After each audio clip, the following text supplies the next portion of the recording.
नमो अरिहन्ताणं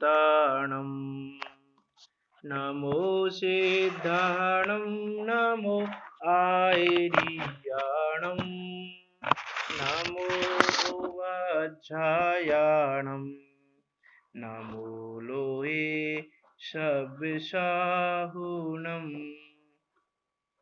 मंगलम भगवान वीरो मंगलम गौतमो गणी मंगलम कुंद कुंदार्यो जैन धर्मोस्तु मंगलम सर्वमंगल मांगल्यम सर्वकल्याणकारकम प्रधानम सर्वधर्माणां जैनम जयतु शासनम जैनम जयतु शासनम तीन भुवन में सार वीतराग विज्ञानता शिव स्वरूप शिवकार नमो त्रियोग समारिके।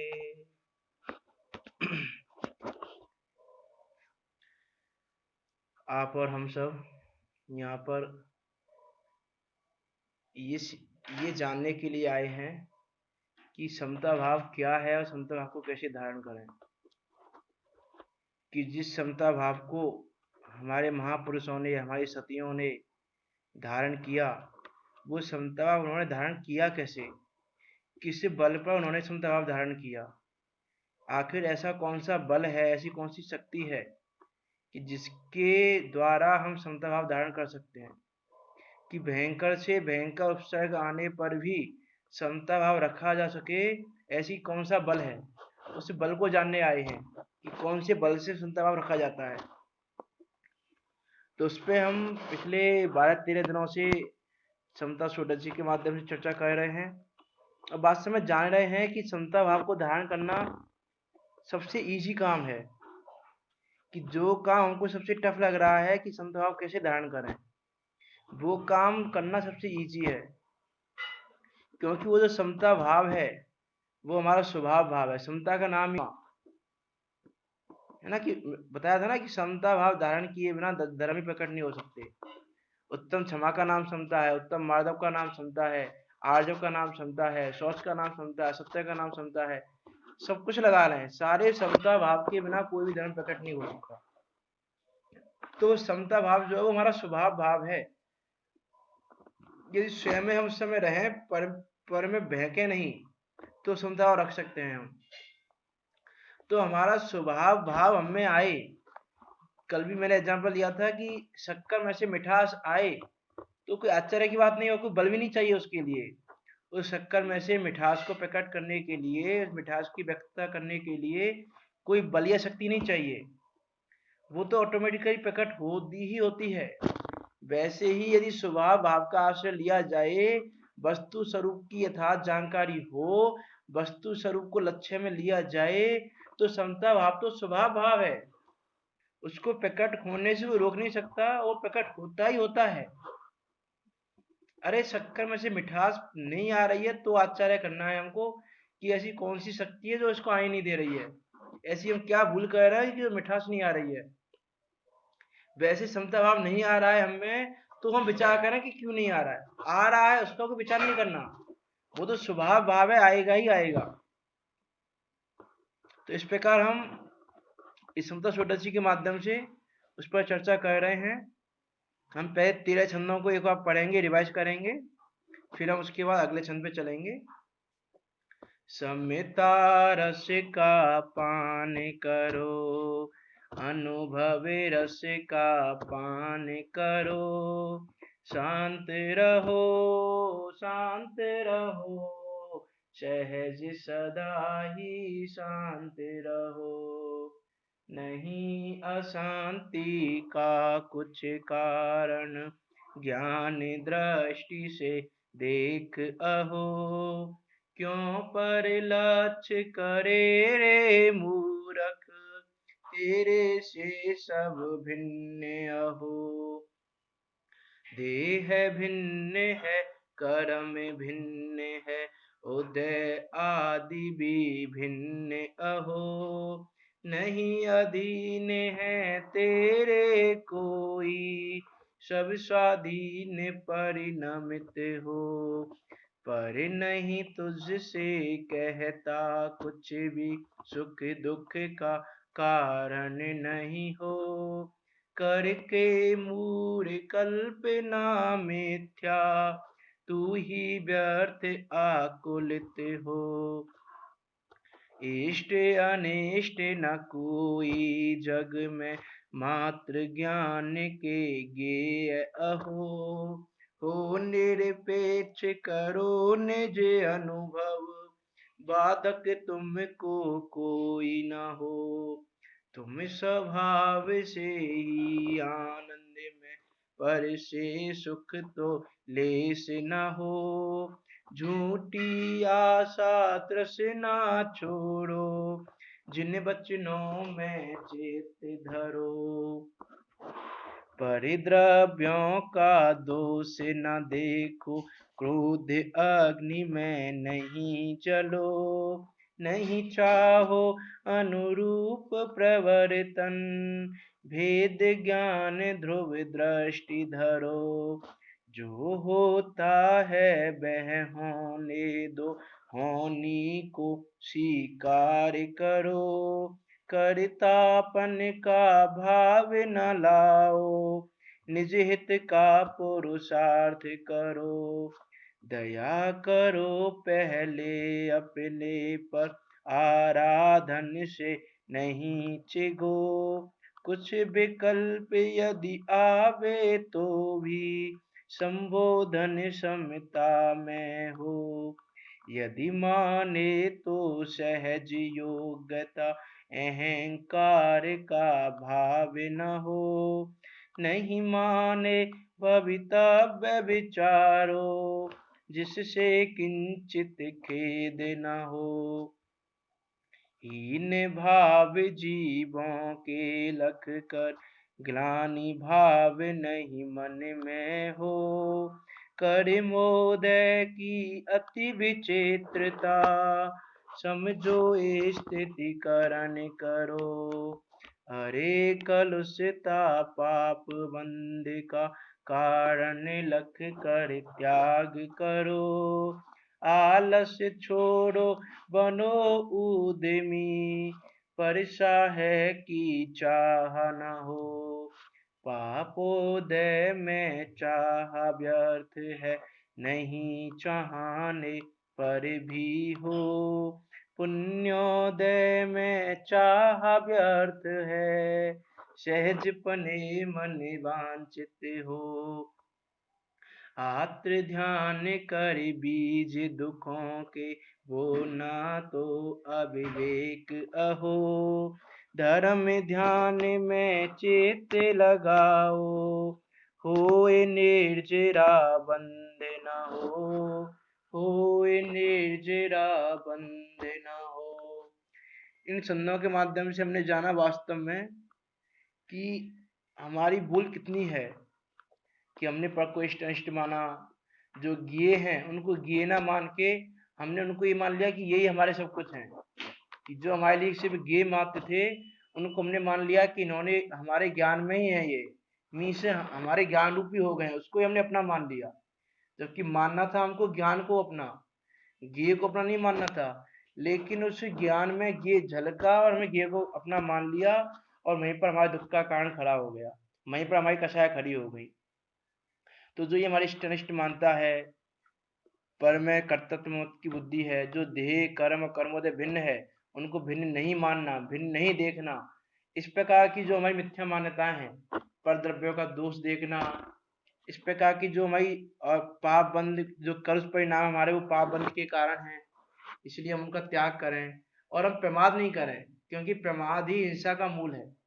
कि आप प्रमाद करोगे, आलस करोगे तो हिंसा होगी, और हिंसा पाप कराएगी।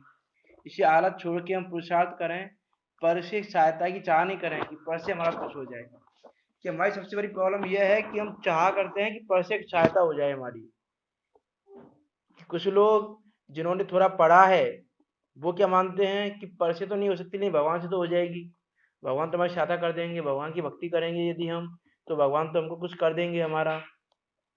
तो नहीं भाई, यहाँ तो कह रहे हैं कि परसाय की चाह नहीं हो, चाह ही नहीं करो परसा की। क्यों नहीं करो चाह?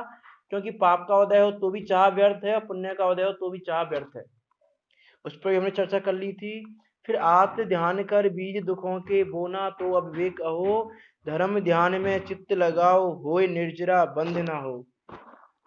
कि आत्म ध्यान कर करके, रोज ध्यान कर करके हम दुखों के बीज बो रहे हैं, उनको बोना बंद करें।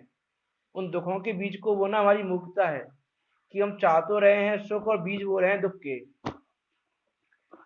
इसलिए देखो, आत्म ध्यान और ध्यान करते समय विचार नहीं करते, और जब उनका फल आता है उस समय विचार करते हैं। उस समय हम सोचते हैं कि हमने ऐसा क्यों किया,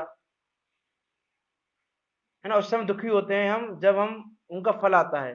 लेकिन यदि हम उस समय उनका जब फल आ रहा है उस समय अगला कर्म बंद ना हो, उसका यदि हम विचार करें, तो वास्तव में सुख के मार्ग पर बढ़ सकते हैं। यदि विचार नहीं करेंगे, दोबारा से हम यदि उसी फल में बह के उसके अकॉर्डिंग काम करेंगे, दोबारा कर्म का बंद हो जाएगा और दोबारा फल आएगा, दोबारा दुखी होंगे। इसलिए अनादि से यही करते आ रहे हैं, और इसलिए हमारी दुखों की परंपरा छूटी नहीं, दुख की परंपरा टूटी नहीं। इसलिए आत्म ध्यान और ध्यान को छोड़ के धर्म ध्यान में चित्त लगाओ। और देखो, एक लाइन आती है, बंद समय तू चेते न चेतन, उदय समय क्यों करे क्रंदन, ये जो कर्म उदय में आया, तेरा ही था आमंत्रण। कि बंद के समय तो चेतता नहीं है, जिस समय बंद कर रहा है उस समय चेते यदि, तो ऐसा ना हो। लेकिन उस समय तो चेतता नहीं है, उस समय तो उस कर्म के उदय में बह जाता है, और जब वो बंद होके उदय रूप होता है उस समय दुखी होता है, उस समय क्रंदन करता है, उस समय रोता है। कि बंद समय तू चेते न चेतन, उदय समय क्यों करे क्रंदन, ये जो कर्म उदय में आया, तेरा ही था आमंत्रण। कि ये जो कर्म उदय में आया है वो किसी दूसरे लाके नहीं रख दिया है, कि दूसरे ने तुम पे क्रोध किया, दूसरे ने तुम पे उपसर्ग किया, दूसरे ने तुमको मारा, कुछ भी किया, जो भी घटना घटी तुम्हारे साथ वो दूसरे ने की। ये जो कर्म उदय में आया तेरा ही था आमंत्रण, तूने उसको बुलाया, क्योंकि तूने उस कर्म को बांधा था ऐसा, तो उदय काल में तो आएगा ही आएगा। तो तूने ही जिस समय तू कर्म को बांध रहा है उस समय तू उसके फल को आमंत्रित कर रहा है। ये बताया था ना पहले की चर्चा में, कि जैसे सती अंजना ने पूर्व भव में जिनेन्द्र देव की विराधना की, जिन प्रतिमा को बावड़ी में डलवा दिया, तो उसने उस समय ऐसा ही कर्म उदय में आए, ऐसा आमंत्रण दिया कर्म को, कि अगले भव में वो उदय में आए ऐसा। और ऐसा उदय में आके वो इस प्रकार से उसने वो वेदना सही, उस प्रकार से उस कर्म का उदय आया, उसको वो फल मिला। तो कर्म के बंद के समय पर ही हम आमंत्रण दे रहे हैं कि वो कर्म उदय में आए। ये जो कर्म उदय में आया तेरा ही था आमंत्रण, अब जो इनसे द्वेष किया, या किया जो इनका अभिनंदन। अब यदि तुमने कर्म का जब उदय आया उस समय तुमने द्वेष किया, अभिनंदन किया यानी राग किया, यदि अब तुमने उस कर्म के उदय के काल में राग द्वेष किया उस कर्म से, कि किसी ने हम पे क्रोध किया तो हमने उससे द्वेष किया, या कर्म के उदय ने हमको इष्ट सामग्री का संयोग कराया तो हमने उसमें राग किया, कि अब जो इनसे द्वेष किया या किया जो इनका अभिनंदन, तो फिर इनसे तेरा होगा जन्म जन्म का गठबंधन। तो यदि तूने अब भी उनसे राग द्वेष किया तो बंधन बढ़ता ही जाएगा, जन्म जन्म तक तेरा और इन कर्मों का गठबंधन हो जाएगा। फिर तुम कितना भी बंधन करो, उदय काल में वो अपना फल देते ही रहेंगे। इस प्रकार भाई विचार करो वास्तव में कि कर्म के उदय के समय कितना जरूरी है विचार करना। हम विचार नहीं करते, कर्म के उदय में बह जाते हैं, इसी कारण हम दुखी हो रहे हैं, और यही हमारे दुखी होने का कारण है, और कोई दूसरा दुखी होने का कारण नहीं है, कि दूसरा हमको कोई दुखी कर नहीं सकता। आया ना, तुम स्वभाव से ही आनंद में, पर से सुख तो लेस ना हो। कि पर से सुख भी नहीं होता और दुख भी नहीं होता, कि इष्ट अनिष्ट ना कोई जग में, कि ना कोई इष्ट है ना कोई अनिष्ट है, कि वो तो हमारी मान्यता में हमने माना हुआ है, कि जैसा कर्म का उदय आया उस हिसाब से मान्यता कर लेते हैं। इसलिए भाई वास्तव में प्रति समय हमको विचार करना चाहिए कि हमारे साथ ऐसा घटित हो रहा है, तो इस कर्म के उदय के काल में हो रहा है, हमने ऐसा बंद किया था पहले इसलिए हो रहा है, लेकिन हम आज ऐसा बंद ना बंधे उसकी तैयारी करें कि चाहे इष्ट का संयोग अभी हमको सामग्री मिली हुई है अच्छी, अच्छा पैसा है, यश है, सब कुछ है, तो उस समय हम ये विचार करें कि ये सब तो कर्म के उदय ने ला के रख दिया है। हमने कहीं पहले ऐसा किया होगा पुण्य का उदय कि वो बन रहा है, लेकिन इस राह का रहने वाला नहीं है ये उदय चला जाएगा, फिर पाप का उदय आएगा, फिर हम दुखी होंगे। इसलिए काम तो हम वो करें कि उदय आए ही ना, ये उदय हमेशा हमेशा के लिए चला जाए, वो काम करें हम। और उसी काम के लिए कह रहे हैं कि धर्म ध्यान में चित्त लगाओ, होए निर्जरा बंद ना हो। यही तुमने धर्म ध्यान में चित्त लगाया तो निर्जरा होगी, बंद नहीं होगा। बंद नहीं होगा तो उदय में उदय नहीं आएगा, और निर्जरा हो जाएगी तो बंद अपना आप ही खिल जाएगा। तो काम तो वो करो कि जो काम अनंता सिद्ध परमिष्टि कर चुके हैं, वर्तमान में विदेश क्षेत्र आदि में विराजमान अरिहंत परमिष्टि कर चुके हैं।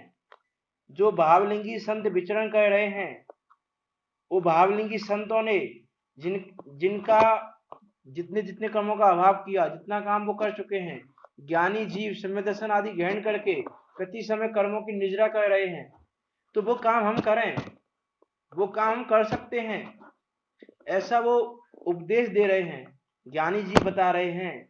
और ज्ञानी जी ऐसा नहीं उपदेश दें, तभी उनके जीवन से पता चल रहा है हमको कि वो कितने सुखी हो रहे हैं, उनके कर्म निर्जरित हो रहे हैं, बंद नहीं हो रहा, और हम यहाँ बंद में बंद किए जा रहे हैं, दुखी पे दुखी हुए जा रहे हैं। तो वास्तव में भाई जिन धर्म एक ऐसा धर्म आपको मिल गया है कि जो सुखी होने का ही मार्ग बताता है, दुखी होने का मार्ग नहीं बताता। यदि आप दुखी होने के मार्ग पे चल रहे हो तो वास्तव में आपने जैन धर्म को धारण ही नहीं किया है, वास्तव में आपने जैन धर्म को समझा ही नहीं है, वास्तव में आपने अनंत सिद्ध परमेष्टियों की, केवली भगवंतों की, मुनिराजों की, ज्ञानी जीवों की सुनी ही नहीं है, मानी ही नहीं है। यदि सुना होता, माना होता, तो वास्तव में तुम दुख के मार्ग पे नहीं रहते, सुख के मार्ग पर आ जाते। क्योंकि जिन धर्म तो ऐसा अलौकिक जिन धर्म है, ऐसा अलौकिक धर्म है जो दुख के मार्ग से हटा के सुख में लाता है। अरे आचार्य समंत भद्र ने रत्नग्रंथ साहब का 4 में स्टार्टिंग में ही धर्म की परिभाषा में यही बताया कि वो संसार दुखों से हटा के सुख में ला के धर दे, उसका नाम धर्म। और हम धर्म कहाँ मान के बैठे हैं? विचार तो करें, धर्म है क्या चीज? धर्म धर्म सब कोई करे, धर्म ना जाने कोई। तो वास्तव में धर्म है क्या? धर्म को तो जाने हम कि वास्तव में जो धर्म है वो तो सुख का ही मार्ग है, सुख के मार्ग पे ले जाने वाला, सुखी ही करने वाला, दुखी करने वाला नहीं है। ये जब दुखी हो रहे हैं तो धर्म से विमुख होने पर दुखी हो रहे हैं। इसलिए भाई धर्म का विचार करो, धर्म का चिंतन करो, धर्म आराधना करो, धर्म ध्यान में चित्त लगाओ, जिससे निजरा हो, बंद ना हो। अगला छंद पढ़ते हैं। करो नहीं कल्पना असंभव, अब यथार्थ स्वीकार करो, उदासीन हो पर भावों से, सम्यक तत्व विचार करो। कि कल्पना, असंभव कल्पना नहीं करो, कि हम प्रति समय कल्पना करने में लगे हुए हैं जो असंभव है। कैसी कल्पना करने में लगे हुए हैं हम कल्पना ये करने में लगे हुए हैं कि परद्रव्य हमको सुखी कर दे, परद्रव्य से हमको सुखी हो जाए, परद्रव्य हमारा ये काम कर दे, परद्रव्य हमारा ये काम कर दे। जैसे अभी हम चाह रहे हैं कोरोना वायरस भाग जाए, कोरोना वायरस हमारे पास ना आए। इस प्रकार से जो एक कल्पना, वो कल्पना कैसी है? असंभव कल्पना है। असंभव क्यों है कल्पना है वो? कि भाई यदि तुम्हारा उदय होगा तो वो चीजें आएंगी, और नहीं होगा तो नहीं आएंगी। तुम्हारी कल्पना तो असंभव है कि तुम ये चाह रहे हो कि परद्रव्य तुमको सुखी कर दे, तो परद्रव्य तुमको 3 काल में सुखी करने वाला नहीं है। आचार्य कुंद ने समय साहब परमागम के बंध अधिकार में लिखा कि जीव के सुख दुख का कारण तो उसका कर्म का उदय है, ऐसा जिनैन देव ने कहा है। इसीलिए तुम किसी को कर्म का उदय दे नहीं सकते, तुम किसी के कर्म के उदय को हर नहीं सकते, इसलिए तुम किसी को सुखी नहीं कर सकते, किसी को दुखी नहीं कर सकते। ये विस्तार को करें कि कल्पना क्या करने में लगे हुए हैं। व्यर्थ में मिथ्या कल्पना करने में लगे हुए हैं, असंभव कल्पना करने में लगे हुए हैं, जो असंभव काम है। कि देखो, हम जो काम असंभव है, कि जिसमें संभावना नहीं है काम होने की, उस काम को करने की सोच रहे हैं, उसमें लगे हुए हैं प्रति समय कि ये कार्य हो जाए हो जाए हो जाए। लेकिन जो कार्य संभव है, जो कार्य इजी है, जो कार्य प्राप्त हो सकता है, जो कार्य अनंत जीवों ने प्राप्त किया है, उस कार्य को करने की ओर हम अपना पुरुषार्थ नहीं बढ़ा रहे। कि कैसी मूर्खता है हमारी, कि हम लौकिक में जो कार्य असंभव जैसा हो, जैसे हम कहें आपसे कि आप ये कार्य कर दो, तो आप कहोगे ये कार्य तो असंभव है, ये कार्य हम कैसे कर दें। कि जैसे हम आपसे कहें कि भाई ये पर्वत उठा दो, या फिर हम आपसे कहें जैसे कि है ना, आप 1000 किलो क्या वजन है, वजन को उठा दो, तो आप क्या क्या कहोगे, ये तो असंभव है, ये तो हमसे होगा ही नहीं काम, ये काम तो हमसे हो ही नहीं सकता।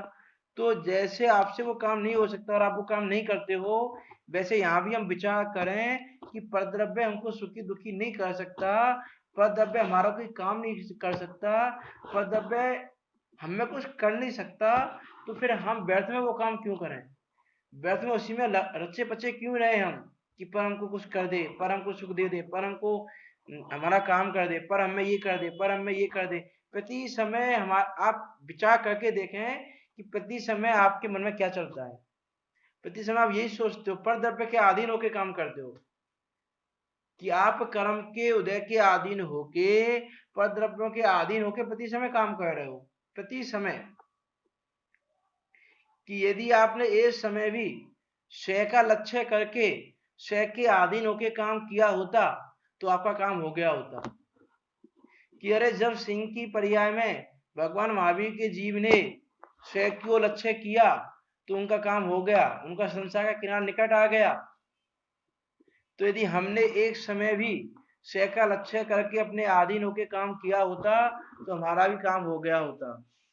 लेकिन हमने वास्तव में एक समय भी पर से दृष्टि नहीं हटाई, सुख का कारण दुख का कारण परद्रव्यों को ही माना, परद्रव्यों का ही दोष देखा, अपना दोष ही नहीं देखा। यदि अपना दोष देखा होगा, देखा होता, ये जाना होता कि परद्रव्य हमको सुखी दुखी नहीं करते हैं, तो हम ये मिथ्या कल्पना नहीं करते, और मिथ्या कल्पना नहीं करते, सम्यक सम्यक मति रखते, अपनी अपनी मति को व्यवस्थित रखते और उसके अनुसार स्वयं का लक्ष्य करते, तो अपना काम हो जाता। इसीलिए भाई, करो नहीं कल्पना असंभव, इसीलिए असंभव कल्पना नहीं करो। कि जो असंभव कल्पना कर रहे हैं वो असंभव कल्पना करना छोड़ दो। ये असंभव कल्पना मिथ्या कल्पनाएं हैं, कि हम मिथ्या बस माने बैठे हैं कि इससे ऐसा हो जाएगा, नहीं, वास्तव में ऐसा होने वाला नहीं है। ना कल हुआ था, ना आज होगा, ना आज हो रहा है, ना कल होगा। तीनों कालों में कभी नहीं हो सकता, क्योंकि परद्रव्य तुम में कुछ कर नहीं सकता ना। कि जैसे अगुलघु गुण क्या कहता है कि एक द्रव्य दूसरे द्रव्य रूप नहीं हो सकता। देखो, कार्य कारण की व्यवस्था हम समझ, देखो कार्य कारण की व्यवस्था समझनी पड़ेगी हमको। यदि हम कार्य कारण की व्यवस्था समझें, तो व्याप्य व्यापक हुए बिना वो उसमें कार्य नहीं कर सकता। जैसे मैं पहले बताया था कि मान लो हमको दुकान चलानी है, कि मैं दुकान चलाता हूँ, मैं ये मानू दुकान में चलाता हूँ, तो मैं दुकान को कब चला सकता हूँ, जब मैं दुकान में व्याप्य हो जाऊं, कि यह दुकान के साथ मेरा व्याप्य व्यापक संबंध हो जाए, तो मैं मानूं कि मैं दुकान को चलाता हूँ। जैसे शक्कर और मिठास, शक्कर में वो मिठास व्याप्य होकर रह रही है, उसमें पूरी तरह से व्याप्त है, तो मिठास और वो मिठास का कार्य वो शक्कर से होगा, क्योंकि उनमें व्यापक व्यापक संबंध है। वैसे मैं ये मानूं कि मैं दुकान को चलाता हूँ, तो मुझे दुकान में व्याप्य होना पड़े, दुकान रूप होना पड़े मुझे। और अगुलघु दुगुण कहता है कि एक द्रव्य दूसरे द्रव्य रूप हो नहीं सकता, तो मैं दुकान रूप हो नहीं सकता। और जब मैं दुकान रूप हो नहीं सकता, दुकान में व्याप्य हो नहीं सकता, तो जो ये मेरी कल्पना है कि मैं दुकान चलाता हूँ, वो कल्पना कैसी है, असंभव कल्पना है, क्योंकि मैं दुकान रूप कभी हो नहीं सकता। ऐसा संभव ही नहीं है कि मैं दुकान रूप हो जाऊं कभी। और जब ये संभव नहीं है, तो ये भी संभव नहीं है कि मैं दुकान चला दूं, मैं दुकान को नहीं चला सकता, ये असंभव है। तो ऐसी हमने जो कल्पनाएं की हुई हैं, उन कल्पनाओं को हम छोड़ें। देखो, आप ये कह सकते हो कि ज्ञानी जीव भी ये कहते हैं कि मैं शासन करता हूँ, मैं राज्य चलाता हूँ, मैं वो प्रजा पे नियम भी बनाते हैं, सब सब काम करते हैं। भरत चक्रवर्ती थे, और भी हम महापुरुषों को देखें, ये समय दृष्टि थे, वो करते थे ऐसा। तो आप कहोगे कि वो भी तो ऐसा मान रहे हैं कि मैं शासन कर रहा हूँ, कि वास्तव में वो शासन चलाते हुए भी उनके यही है कि शासन मैं नहीं चला रहा हूँ, शासन तो अपने आप ही चल रहा है। ये दुकान तो अपने आप ही चल रही है, उदय की आधीन व्यवस्था है वो तो, कि उसको मैं चला रहा हूँ ऐसा विकल्प नहीं है उनको, ना उनकी ऐसी मान्यता है कि मैं चलाता हूँ, कि मैं नहीं चलाता हूँ। वो जानते हैं कि चलाने वाला मैं नहीं हूँ, मैं तो ज्ञाता दृष्टा मात्र हूँ, ये दुकान चल रही है, ये दुकान चलती हुई मेरे ज्ञान में झलक रही है बस मात्र, इससे ज्यादा कुछ भी नहीं है। और वो ऐसा मानते हैं प्रति समय, उनका विचार रहता है ऐसा। इसलिए तो कहा ना कि ज्ञानी के भोग भी निद्रा के कारण है ना। तो हम प्रति समय विचार करें, स्वसंधी ना हो, क्यों स्वसंधी हो जाए कि ज्ञानी जी भी तो ऐसा सोचते हैं, हम सोच रहे हैं तो क्या प्रॉब्लम है हमें। आप हमारा तो मना कर रहे हो मत सोचो, और उनका तो उनसे उनसे आप बुरी नहीं रहे हो कि वो भी सोच रहे हैं। तो वह विचार करें वास्तव में कि परिणति, परिणति क्या है, उनकी परिणति क्या है, तुम्हारी परिणति क्या है, तुम्हारे परिणाम में क्या चल रहा है, उनके परिणाम में क्या चल रहा है, उस पर विचार तो करें। कि हमारी प्रति समय दुकान में कर्तव्य बुद्धि लगी हुई है, कि मैं चलाता हूँ, मेरे चलाने से चलती है, मैं नहीं चलाऊं तो क्या होगा, मैं नहीं रहूं तो क्या होगा। जैसे वो कहानी आती है कि एक व्यक्ति कहता है कि भाई मैं घर का भरण पोषण मैं करता हूँ, मैं नहीं हूं तो घर का भरण पोषण नहीं हो सकता, मेरा घर चलेगा ही नहीं, मेरे पत्नी बच्चे भूखे मर जाएंगे यदि मैं नहीं रहूंगा तो उसमें फिर उनको एक व्यक्ति बताता है कि भाई यदि तुम ऐसा मानते हो तो तुम एक काम करो, एक परीक्षा करके देखो, एक काम करके देखो कि तुम घर पर वापस मत जाओ कुछ कुछ दिनों के लिए, और मैं तुम्हारे घर पे घोषणा करवा देता हूँ कि उसकी मृत्यु हो गई है। अब उसने घर पे घोषणा करवा दी कि भाई आपके पति की मृत्यु हो गई है। तो अब मृत्यु हो गई है तो उसके बाद 1 महीने 2 महीने, 1 महीने 2 महीने बाद, 1-2 महीने में जब उसकी मृत्यु हो गई तो पड़ोसियों ने या उसने पत्नी ने कुछ काम करके कहीं पर अपने घर का भरण पोषण करना स्टार्ट कर दिया, अपने बच्चों को पालना स्टार्ट कर दिया। अब 1-2 महीने बाद जब वो व्यक्ति आया तो व्यक्ति ने देखा कि मेरा परिवार तो सही सलामत है, लालन पालन हो रहा है, बच्चों का पालन हो रहा है, अच्छे सब कुछ हो रहा है। तो हमारी मिथ्या मान्यता ऐसी ही है कि मैं चलाता हूँ, कि मेरे चलाने से चलती है, मैं नहीं चलाऊं तो चलेगी नहीं।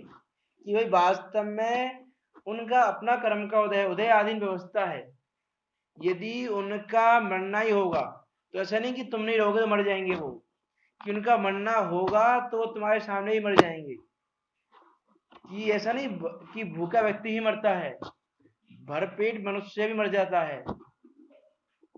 तो भरपेट मनुष्य मर जाता है तो क्यों मर जाता है, कि उसका आयुक्रम कच्चा हुआ तो मरेगा।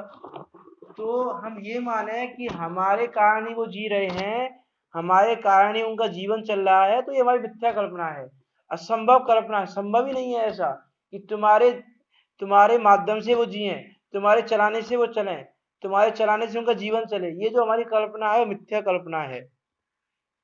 तो इसलिए कह रहे हैं कि करो नहीं कल्पना असंभव, अब यथार्थ स्वीकार करो।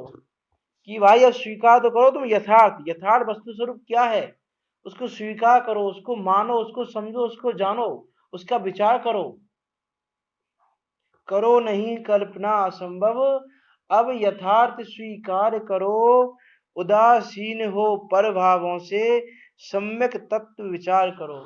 कि जो हमारे भाव पर में जा रहे हैं, पर रूप हो रहे हैं, उन भावों से उदासीन हो जाओ, उन भावों से विरक्त हो जाओ, उन भावों से निवृत्त हो जाओ। कि वास्तव में ये भाव मेरे नहीं है, ये भाव तो पर रूप हो रहे हैं, वास्तव में मेरा भाव तो क्या है, मेरा भाव तो ज्ञाता दृष्टा मात्र है। जो जानना जानना जानना प्रति समय हो रहा है वो मेरा भाव है।